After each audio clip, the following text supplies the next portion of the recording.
Baik Bapak Ibu Saudara, kita akan masuk dalam sesi yang ketiga hari ini dengan judul The Call. Sesi ini akan disampaikan atau dibawakan oleh Pendeta Dr. Bambang Wijaya.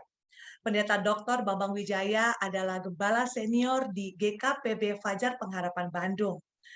Beliau juga menjabat sebagai Majelis Pertimbangan Persekutuan Gereja-Gereja dan Lembaga-Lembaga Injili Indonesia yang suka kita kenal dengan PGLII.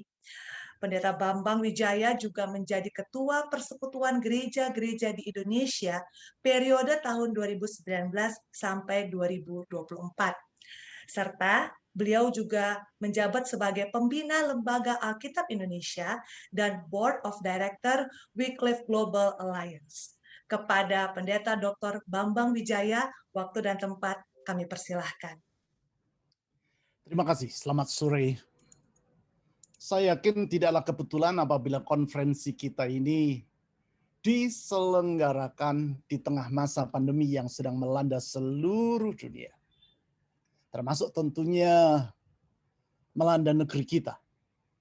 Bahkan bukan suatu kebetulan kalau ketika konferensi ini diselenggarakan justru kita sedang menghadapi gelombang kedua dari pandemi ini. Gelombang kedua yang dampaknya jauh lebih berat.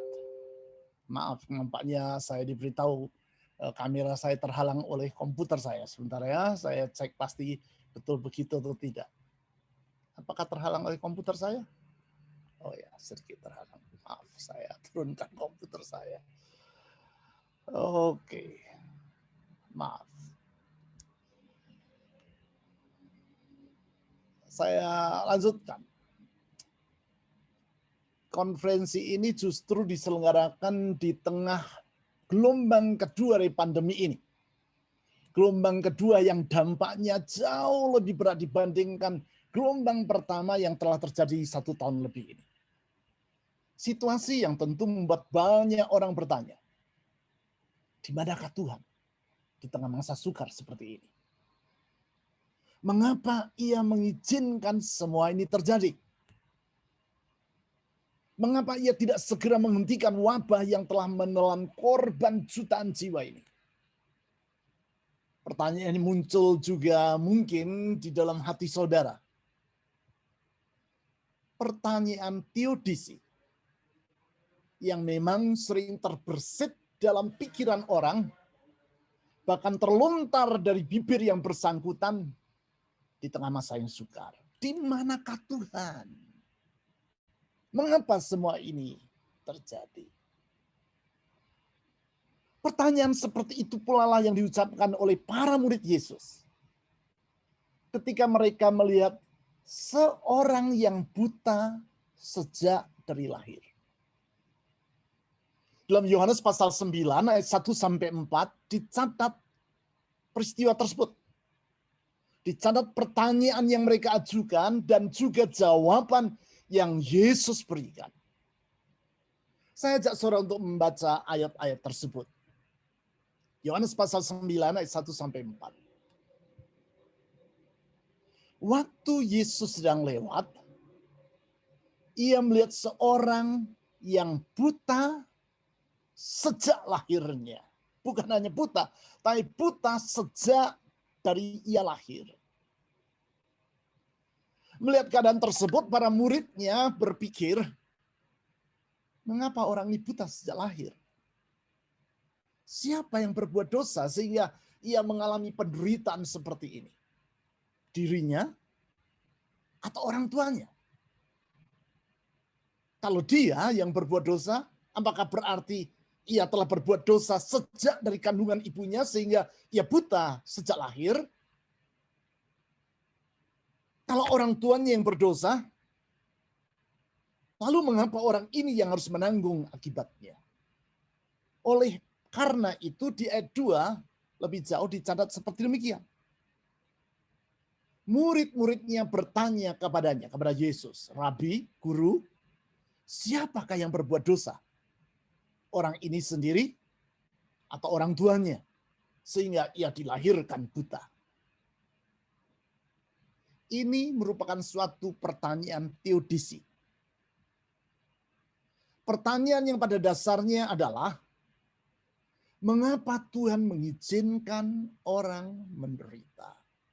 Seperti yang tadi saya katakan, pertanyaan seperti ini banyak berkecamuk di hati orang di tengah masa wabah yang sudah berlangsung 1 tahun lebih ini. Menjawab pertanyaan tersebut, di ayat 3 dan 4 ditulis, Yesus menjawab sebagai berikut. Jawab Yesus, bukan dia dan bukan juga orang tuanya, tetapi karena pekerjaan-pekerjaan Allah harus dinyatakan dalam dia. Kita harus mengerjakan pekerjaan dia, kata Yesus, yang mengutus aku selama masih siang. Akan datang malam, di mana tidak ada seorang pun yang dapat bekerja.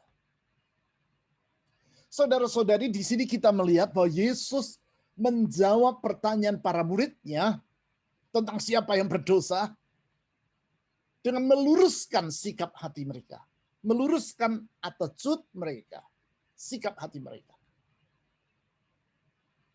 Yaitu ia ingin agar para muridnya bukan bertanya mengapa penderitaan ini terjadi, tetapi justru mereka harus bertanya, apa yang seharusnya kulakukan dalam menyikapi penderitaan ini.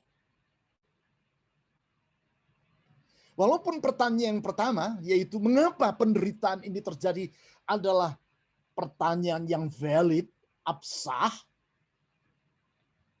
namun ada pertanyaan yang lain yang harus dikedepankan, yaitu apa yang seharusnya kulakukan dalam menyikapi penderitaan ini. Bukan why atau mengapa, namun what atau apa. Apa maksud Allah bagi diriku di balik penderitaan yang kulihat ini?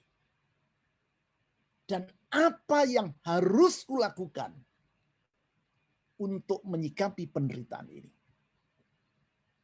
Hal tersebut nampak di jawaban Yesus, yaitu ketika dia berkata, maksud Allah di balik penderitaan yang dialami oleh orang ini adalah agar pekerjaan-pekerjaan Allah dinyatakan di dalam dia. Dan kita harus mengerjakan pekerjaan dia yang mengutus aku. Artinya, bila Tuhan menempatkan kita di tengah masa pandemi seperti sekarang ini dengan baik-baik, hal tersebut bukanlah kebetulan. Saya ulang, kalau Tuhan menempatkan kita di tengah masa pandemi seperti hari ini, hal itu bukanlah kebetulan.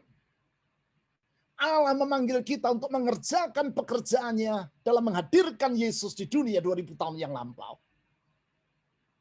Saya ucapkan sekali lagi, Allah memanggil kita untuk mengerjakan pekerjaannya dalam menghadirkan Yesus di dunia 2000 tahun yang lampau. Dari situ saya mengambil 3 kesimpulan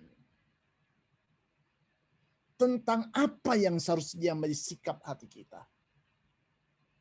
Kita, para pengikut Kristus dan gereja di masa kini. Inilah yang harus menjadi sikap kita. Yang pertama, kita harus melihat ke dalam. Saya ulang, kita harus melihat ke dalam. Nah, mungkin saudara bertanya dan berkata di hati, tadi pembicara yang pertama Pak Bambang Budianto berkata, jangan melihat ke dalam atau inward looking. Sekarang kok saya diajak untuk melihat ke dalam. Mengapa kontradiktif seperti itu? Nah, jangan tergesa-gesa dulu. Yang saya maksudkan dengan melihat ke dalam di sini bukan inward looking, namun melakukan introspeksi. Itulah yang Yesus utarakan kepada para muridnya ketika dia berkata, kita harus mengerjakan pekerjaan dia yang mengutus aku. Ia menantang para muridnya untuk melakukan introspeksi dengan membedakan antara hal-hal yang primer dengan hal-hal yang sekunder. Primary and secondary. Menjawab pertanyaan, siapa yang menjadi pangkal penderitaan dari orang buta ini? Tentu adalah boleh-boleh saja. Namun pertanyaan itu adalah hal yang sekunder. Ada hal yang lebih primer, lebih urgent, yaitu apakah yang harus kukerjakan? Dan sudahkah aku mengerjakan pekerjaan Dia yang mengutus Kristus ke dunia? Saudara-saudari, dalam hidup ini kita perlu mampu membedakan antara hal-hal yang primer dan sekunder. Antara hal-hal yang bersifat esensial dengan hal-hal yang bersifat opsional. Saya ulang, kita harus mampu bedakan mana yang esensial, mana yang opsional. Esensial artinya hakiki. Atau suatu hal yang harus ada. Mesti ada. Wajib ada. Hakiki. Esensial. Sedangkan opsional artinya pelengkap.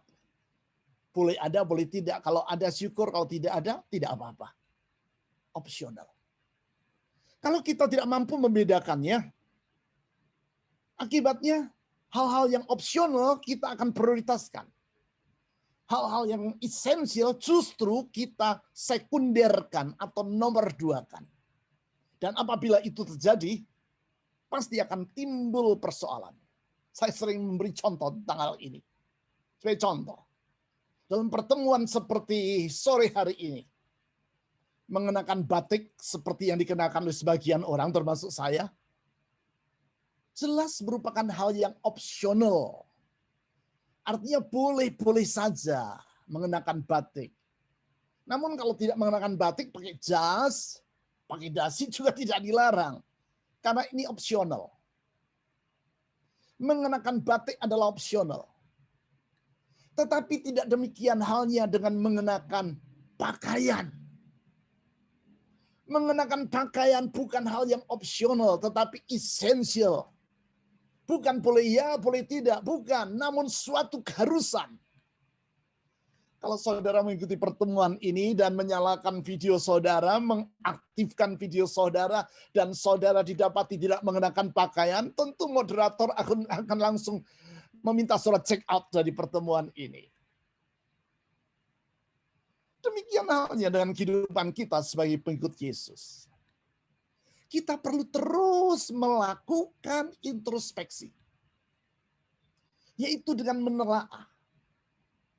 Apakah yang selama ini menjadi value system atau tata nilai dalam kehidupan kita bergereja. Atau kehidupan kita sebagai pengikut Kristus. Kita perlu bertanya terhadap diri kita sendiri. Apakah selama ini kita lebih mendahulukan hal-hal yang opsional daripada yang sesungguhnya esensial? Dengan melakukan introspeksi tersebut, kita menata kembali tata nilai atau value system kita. Hal yang seperti itu saya katakan perlu dilakukan terus-menerus dalam kehidupan kita sebagai pribadi maupun dalam kehidupan kita bergereja. Karena berbicara tentang kehidupan bergereja, saya melayani sebagai ketua jemaat lebih dari 35 tahun, terlibat di dalam berbagai jaringan dan organisasi antar gereja. Kita tahu bahwa orang seringkali mengukur keberhasilan gereja berdasarkan ABC, ABC. Bukankah itu yang menjadi tolak ukur dari keberhasilan gereja? Attendance. Yaitu seberapa banyak orang yang menghadiri ibadah kita. Kalau banyak, ini gereja maju. Gereja hebat sedikit, ini gereja nggak maju. Attendance. Kalau di masa pandemi, atau attendance ini menjadi viewers atau followers dari media sosial kita. B, building. Yaitu seberapa besar, seberapa mewah, seberapa megah gedung gereja kita. Di masa pandemi ini, B atau building tidak lagi dapat dibanggakan. Karena banyak gereja yang harus melakukan ibadahnya secara online, bukan lagi secara onsite. Lalu C, cash. Seberapa banyak persembahan yang dikumpulkan setiap minggu atau seberapa besar deposito gereja kita di bank. ABC. Pertanyaannya adalah apakah gedung dan perlengkapan yang canggih seperti sound system, peralatan musik yang hebat dalam suatu gereja adalah salah? Jelas, tentu pada batas tertentu hal itu tidak salah. Hanya saja perlu kita pahami bahwa semua itu bukan hal yang primer. Gereja tetap merupakan gereja. Saya ulang, gereja tetap merupakan gereja walaupun dia tidak menggunakan gedung yang megah. Gereja tetap merupakan gereja kalaupun ia tidak memiliki sound system atau alat-alat musik yang hebat. Perhatikan. Tetapi tidak demikian halnya bila gereja tidak meneruskan pekerjaan yang telah Kristus lakukan 2000 tahun yang lampau. Saya ulang, gereja bukan gereja kalau ia tidak meneruskan pekerjaan yang Yesus telah lakukan 2000 tahun yang lampau. Seperti yang ia kemukakan di ayat 4 tadi. Pertanyaannya adalah, untuk apa Yesus datang ke dunia 2000 tahun yang lampau? Tujuan primer, tujuan utama dari kedatangannya bukan sekadar supaya orang banyak mengikuti dia. Karena mereka mendapatkan makanan untuk kesembuhan. Tujuan primer dari Yesus datang ke dunia 2000 tahun yang lampau. Saya ulang, tujuan paling utama dan paling hakiki dari kedatangan Yesus 2000 tahun yang lampau ke dunia adalah untuk memperdamaikan manusia dengan Allah. Dan untuk itu, ia mengorbankan dirinya sampai mati di kayu salib. Untuk itu. Untuk membuat mujizat, dia tidak harus korbankan nyawanya di kayu salib. Untuk memberi makan kepada ribuan orang, dia tidak harus mengorbankan nyawanya di kayu salib. Tetapi untuk memperdamaikan kita dengan Allah, dia harus mengorbankan dirinya sampai mati di kayu salib. Dan itulah inti dari Injil menurut 1 Korintus pasal 15 ayat 3-4. Sehingga dapat dikatakan, bila gereja tidak menggerakkan jemaat untuk melakukan penginjilan, sebenarnya keberadaan gereja itu tidaklah terlalu bermanfaat. Karena berarti gereja itu tidak lebih dari sekadar suatu social club. Itu sebabnya 100 tahun yang lampau, Emil Brunner, teolog yang sangat terkenal itu dalam tulisannya yang berjudul The Word and the World, menulis seperti demikian. The church exists by mission and for mission. Gereja ada karena misi dan untuk misi. Kalau saya lebih fokuskan pekerjaan misi pada penginjilan, maka dapat juga dikatakan the church exists by evangelism and for evangelism. Gereja ada karena penginjilan dan untuk penginjilan. Ini yang terus-menerus harus kita renungkan ulang dan kita lakukan evaluasi dalam diri kita. Saya cek dulu waktu saya.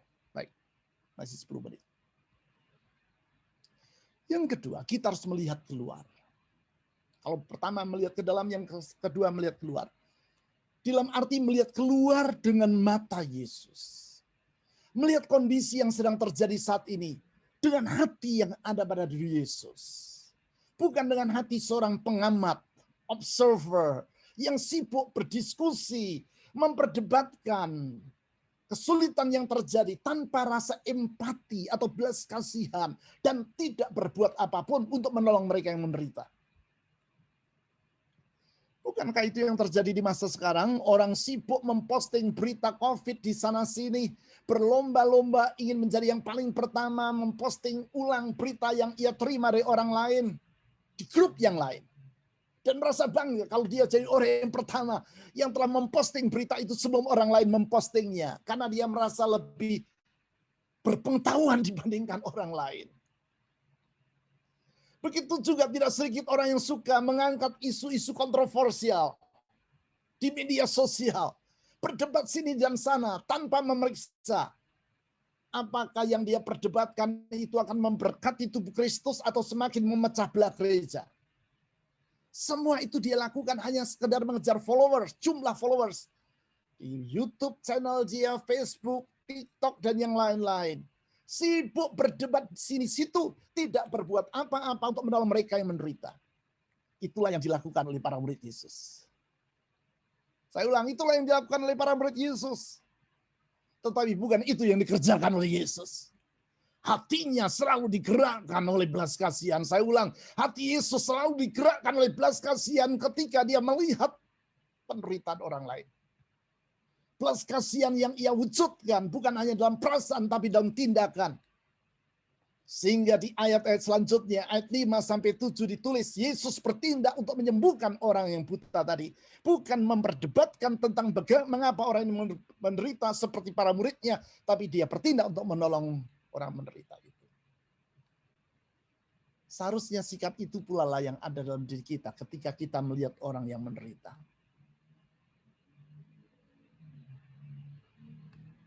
Yang menjadi masalah, tidak sedikit Kristus yang hanya hidup memikirkan diri sendiri. Yang penting saya masuk surga, peduli amat dengan orang lain. Mentalitas ini dapat kita lihat dari bagaimana orang dan gereja mengelola persembahan yang dihimpunkan.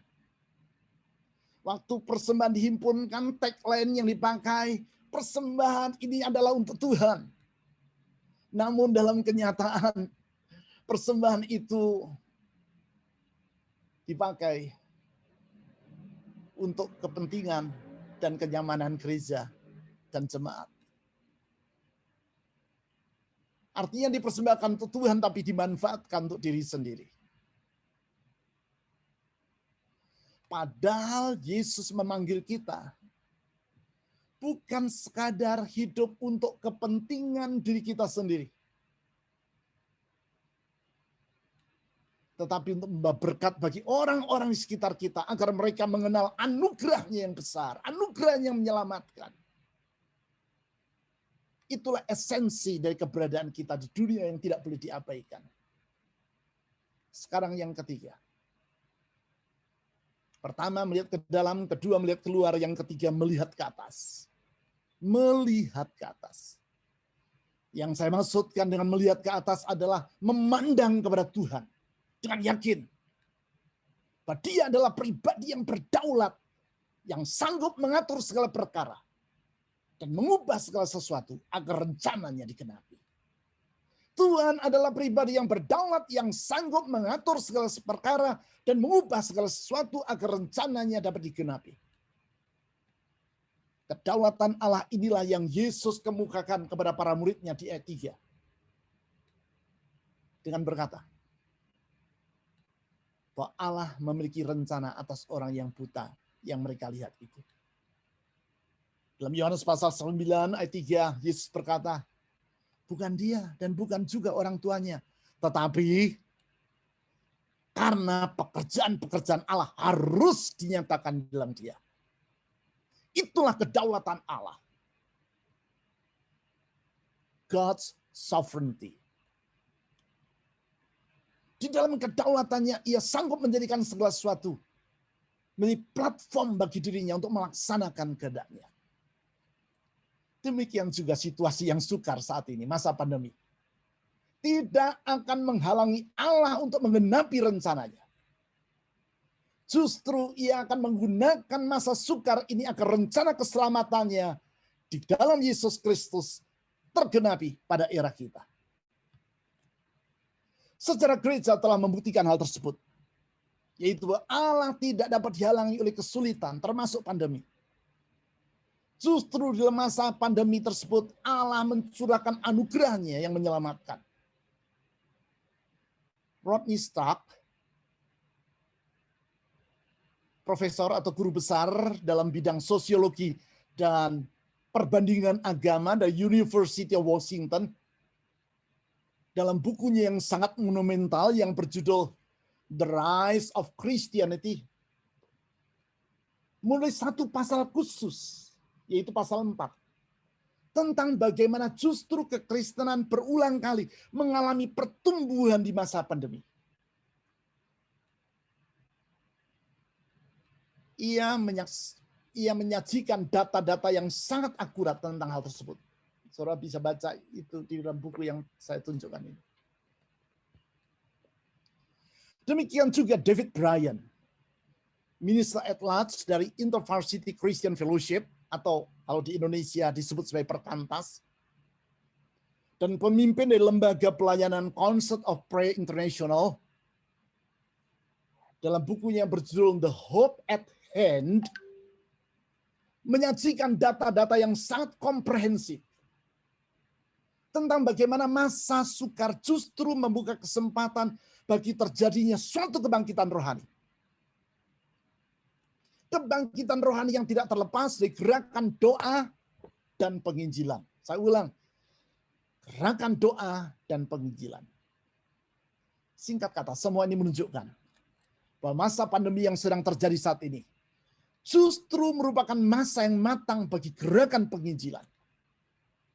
Dan justru situasi seperti ini merupakan masa yang sangat tepat bagi para pengikut Kristus untuk melakukan pelayanan penginjilan pribadi. Pelayanan penginjilan pribadi yang terjalin menjadi satu dengan pelayanan spiritual formation, atau yang kadang-kadang disebut sebagai pemuridan. Seperti yang dilakukan melalui Alpha Course yang tadi telah disaksikan oleh Pak Lukito. Pelayanan ini membuktikan sangat efektif untuk banyak orang datang kepada Kristus. Dalam semua ini kita perlu mengingat apa yang Yesus katakan dalam kalimat kedua ayat 4 tadi, yaitu selama masih siang akan datang malam di mana tidak ada seorang pun yang dapat bekerja. Kalimat ini menunjukkan diperlukannya sense of urgency dalam diri kita. Sense of urgency. Karena kesempatan yang sedang terbuka ini tidak akan selama-lamanya ada. Tidak selama-lamanya akan ada. Siang akan berganti menjadi malam, di mana tidak seorang pun dapat bekerja, kata Yesus. Artinya, kita harus menggunakan kesempatan yang Tuhan buka saat ini dengan sebaik-baiknya. Tidaklah mengherankan dalam Matius pasal 9 ayat 37 Yesus berkata, tuayan memang banyak tetapi pekerja sedikit. Ia mempersamakan masa yang kita hadapi ini sebagai waktu tuayan. Tuayan. Artinya suatu periode yang ada awal dan akhirnya. Kalau masa tuayan belum datang dan kita bermaksud untuk menuai, hasilnya tidak akan banyak. Tetapi bila masa tuayan itu telah lewat dan gandum yang menguning tidak kita tuai, ia akan membusuk di ladang. Singkat kata, masa tuayan tidak boleh disia-siakan. Selama masih siang, kita harus bekerja dengan sekuat tenaga. Pertanyaan saya, bersediakah saudara terlibat dalam pekerjaan dari Dia, yaitu Allah Bapa, yang telah mengutus Yesus datang ke dunia 2000 tahun yang lalu? Pertanyaan saya, bersediakah saudara untuk memenuhi panggilannya, yaitu menjadi para penuai di ladangnya pada generasi ini? Tuhan memberkati.